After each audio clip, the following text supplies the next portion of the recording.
Hi hello ಆತ್ಮೀಯ ಹೇ ಸೀತಾರಾಮ್ ವೀಕ್ಷಕರೇ, ನಾನು ನಿಮ್ಮವ ಇವತ್ತು ಮಲ್ಲಪ್ಪ ಜೋತ ತಮಗೆ ಇವತ್ತಿನ ಪ್ರಮುಖ ಸುದ್ದಿಗಳಿಗಾಗಿ ಆಹ್ವಾನಿಸ್ತಾ ಇದ್ದೇನೆ. ತಾವು ನೋಡಬೇಕು, ನೋಡೋದ್ರ ಜೊತೆಗೆ ನಿಮ್ಮ ಅಭಿಪ್ರಾಯ ಮಾಡಿಸ್ತಾ ಇರಬೇಕು. ಈ ಪ್ರಮುಖ ಸುದ್ದಿಗಳನ್ನು ನೋಡ್ತಾ ಹೋಗಿ, ಜೊತೆಗೆ ನಿಮ್ಮ ಅಭಿಪ್ರಾಯ ತಿಳಿಸ್ತಾ ಹೋಗ್ರಿ ಅಂತ ನೋಡಿ ಈ ಸುದ್ದಿಗಳನ್ನು ಬರ್ತಾ ಇದ್ದಾರೆ.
ನನ್ನ ಹೆಸರು ವಸಂತ್ ಕಪೂರ್ ಅಂತ, ನಾ ಯೂನಿಟ್ ಚೀಫ್.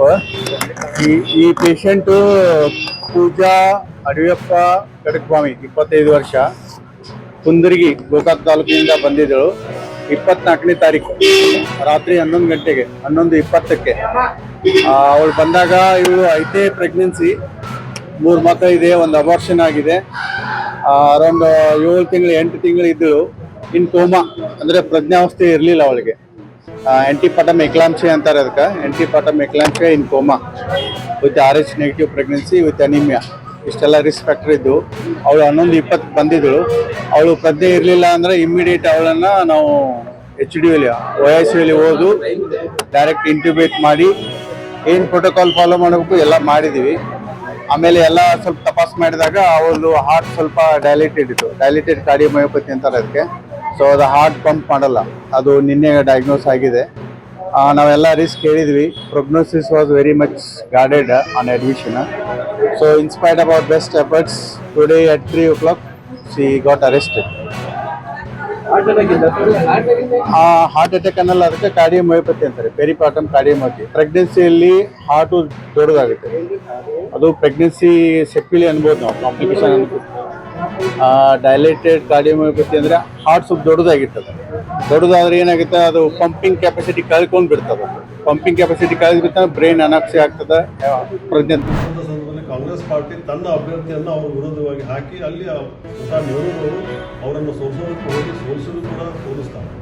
ಅಲ್ಲಿ ಅಂಬೇಡ್ಕರ್ ಬಗ್ಗೆ ಇವತ್ತು ಯಾವ ಅಂಬೇಡ್ಕರ್ ಬಗ್ಗೆ ಇವರು ಮಾತನಾಡ್ತಾ ಇದ್ದಾರೆ, ಅಲ್ಲಿ ಅಂಬೇಡ್ಕರ್ನ ಸೋಲಿಸುವಂಥ ಕೆಲಸ ಮಾಡಿದ್ದು ಇದೇ ಕಾಂಗ್ರೆಸ್ ಪಾರ್ಟಿ. ಇಂಥ ಸಂದರ್ಭದಲ್ಲಿ ಯಾವ ವ್ಯಕ್ತಿ ಅವರನ್ನು ಸೋಲಿಸಿರ್ತಾರೆ ಆ ವ್ಯಕ್ತಿಗೆ ಇವರು 1970ರಲ್ಲಿ ಪದ್ಮಭೂಷಣ ಪ್ರಶಸ್ತಿಯನ್ನು ಕೂಡ ನೀಡ್ತಾರೆ. ಇವರು ಇವತ್ತು ಅಂಬೇಡ್ಕರ್ ಬಗ್ಗೆ ಮಾತನಾಡ್ತಾ ಇದ್ದಾರೆ. ಈ ರೀತಿಯಾಗಿ ಹಲವಾರು ವಿಷಯಗಳನ್ನ ಇಟ್ಕೊಂಡು ಅವತ್ತು ಕಾಂಗ್ರೆಸ್ನವರು ನೀವು ಯಾವ ರೀತಿಯಾಗಿ ಅಂಬೇಡ್ಕರ್ ಬಗ್ಗೆ ಅಗೌರವವನ್ನು ತೋರಿಸ್ಕೊಂಡು ಬಂದಿದ್ದಾರೆ ಅಂತಕೊಂಡು ಹೇಳುವಂಥ ಕೆಲಸವನ್ನು ಮಾನ್ಯ ಅಮಿತ್ ಶಾ ಅವರು ಅಲ್ಲಿ ಪ್ರಯತ್ನ ಪಟ್ಟು ಅವರಿಗೆಲ್ಲ ಹೇಳುವಂಥ ಕೆಲಸವನ್ನು ಮಾಡಿದರು. ಆ ಒಂದು ತುರುಕನ್ನು ಇಟ್ಕೊಂಡು ಇವರು ಈ ಹೋರಾಟದ ಹಾದಿಯಲ್ಲಿ ಬಂದಿದ್ದಾರೆ. ಅದರಿಂದ ಕಾಂಗ್ರೆಸ್ ಪಾರ್ಟಿ ಸಂಸತ್ತಿನಲ್ಲಿ ಸದನವನ್ನು ಉದ್ದೇಶಿಸಿ ಮಾತನಾಡಿದಂಥ ಅಮಿತ್ ಶಾ ಅವರ ಒಂದು ತುಣುಕನ್ನು ಇಟ್ಟುಕೊಂಡು ಹಲ್ಲಾಬೋಲ್ ಮಾಡುವಂಥ ಕೆಲಸವನ್ನು ಈ ರಾಷ್ಟ್ರದಲ್ಲಿ ಮತ್ತು ರಾಜ್ಯದಲ್ಲಿ ಮಾಡ್ತಾ ಬಂದಿದ್ದಾರೆ. ಅದಕ್ಕೋಸ್ಕರ ಅದರ ಒಂದು ಅಂಗವಾಗಿ ನಾನು ಇವತ್ತು ಬ್ರೀಫ್ ಮಾಡೋದಕ್ಕೆ ನಮ್ಮ ಮುಂದೆ ಬಂದಿದ್ದೇನೆ. ಯಾವ ಅಂಬೇಡ್ಕರ್ ಬಗ್ಗೆ ಯಾವ ಅಗೌರವವಾಗಿ ಇರ್ತಕ್ಕಂಥ ಕಾಂಗ್ರೆಸ್ ಪಾರ್ಟಿ ಇವತ್ತು ಅಂಬೇಡ್ಕರ್ನ ಹೆಸರಿನ ಮೇಲೆ ರಾಜಕಾರಣವನ್ನು ಮಾಡ್ತಾ ಅವತ್ತು ಮಹಾತ್ಮ ಗಾಂಧಿಯವರು ನೆಹರೂರವರ ಸರ್ಕಾರ ಆಗುವಂಥ ಸಂದರ್ಭದಲ್ಲಿ ನೆಹರೂರವರು ಕರೆದಿತ್ತು. ನಿನ್ನೆ ಮಂತ್ರಿಮಂಡಲದಲ್ಲಿ ಇಬ್ಬರು ಮುಖ್ಯಮಂತ್ರಿ ಸೇರಿಸ್ಕೋಬೇಕಂತ ಹೇಳಿದಾಗ ಅಲ್ಲಿ ಅದರಲ್ಲಿ ಅಂಬೇಡ್ಕರ್ ಅಂಥ ಸಂದರ್ಭದಲ್ಲಿ ಅಂಥ ಅಂಬೇಡ್ಕರ್ ಅವರು ನೆಹರೂರವರ ಆಡಳಿತದ ವೈಖರಿಯನ್ನು ಕಂಡು ಅದನ್ನು ಅರ್ಥಕೊಂಡು ಆ ದಾರದಲ್ಲಿ ಮುಸ್ಲಿಂ ತುಷ್ಟೀಕರಣವನ್ನು ಮಾಡ್ತಿರ್ತಕ್ಕಂಥ ನೆಹರೂರವರ ಈ ಒಂದು ಧೋರಣೆಯನ್ನು ಖಂಡಿಸಿ ರಾಜೀನಾಮೆಯನ್ನು ಕೊಟ್ಟು ಹೊರಗಡೆ ಬರ್ತಾರೆ. ಆ ರಾಜೀನಾಮೆ ಮತ್ತು ಹೊರಗಡೆ ನೆಹರೂರು ಸಂತಸವನ್ನು ವ್ಯಕ್ತಪಡಿಸ್ತಾರೆ. ನೆಹರೂರವರಿಗೆ ಅವರು ರಾಜೀನಾಮೆ ಕೊಟ್ಟು ಹೊರಗಡೆ ಹೋಗುವಂಥ ದಬಾವನ್ನು ಅವ್ರ ಮೇಲೆ ತರ್ತಾರೆ. ಅವತ್ತೇ ಅಂಬೇಡ್ಕರ್ ಅವರು ಆ ಕಾಂಗ್ರೆಸ್ ನೀತಿಯನ್ನು ವಿರೋಧಿಸಿ ಹೊರಬಂದಿರ್ತಕ್ಕಂಥ ಅಂಬೇಡ್ಕರ್ ಅವರಿಗೆ ಇವತ್ತಿನವರೆಗೂ ಕಾಂಗ್ರೆಸ್ ಎಲ್ಲಿಯೂ ಅವರಿಗೆ ಆ ಗೌರವವನ್ನು ತೋರಿಲ್ಲ. ಅವರು ತೀರ್ಕೊಂಡಾಗೂ ಸಹ ಅವರಿಗೆ ಶೈಲಿಯಲ್ಲಿ ಆ ಒಂದು ಶವ ಸಂಸ್ಕಾರಕ್ಕೂ ಸಹ ವ್ಯವಸ್ಥೆಯನ್ನು ಮಾಡಿಕೊಡೋದ್ರೆ ಅಗೌರವಿತ ನಡೆದುಕೊಂಡಿರ್ತಕ್ಕಂಥ ಕಾಂಗ್ರೆಸ್ ಪಾರ್ಟಿ ಇವತ್ತು ಅಂಬೇಡ್ಕರ್ ಬಗ್ಗೆ ಮಾತಾಡಿದೆ. ನಾನು ಇಲ್ಲಿವರೆಗೆ ತಾವೆಲ್ಲ ಸುದ್ದಿಗಳು ನೋಡ್ತಾ ಬಂದ್ರಿ, ನೋಡಿದಿರಿ. ನಿಮಗೆ ಖುಷಿನೂ ಆಗಿರ್ಬೋದು, ಅಥವಾ ಒಂದು ಸಂತೋಷ ಆಗಿರ್ಬೋದು, ಅದು ದುಃಖನೂ ಅನಿಸ್ಬೋದು. ಯಾಕೆ ಸುದ್ದಿ ಹಾಕಿದಾರಪ್ಪ ಅಂತ ಅನಿಸ್ಬೋದು.